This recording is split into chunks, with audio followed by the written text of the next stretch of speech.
ఏం కావాలనా? ఎన్ని కావాలనా చెప్పునా? ఏమేం రేటప్పా? అవి 250నా, ఇవి 200నా, అవి 300నా? అన్న నిన్న ఏడో చూసిన బ్యాంక్లో పనిచేయదు కదా నువ్వు? అవునప్పా. 2 కేజీలు అప్పా. అన్న ఆడపై చీటీ రాయించుకోపని రాయిస్తారాడా? ఏం చీటీనప్పా? నా చేపలు తీసుకోవాలంటే చీటీ రాయించుకురాపనా?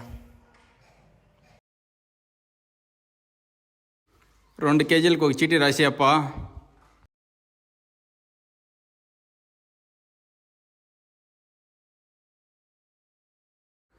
ఇద్దోపా చీటీ.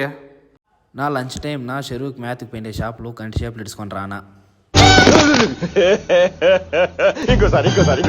నా లంచ్ టైం నా చెరువుకి మేతకు పోయిండే చేపలు కంటి చేపలు ఇడుచుకొని రానా? గన్నెత్తారా కాల్ చేసి అన్నమని జైలుకి వెళ్ళిపోతా.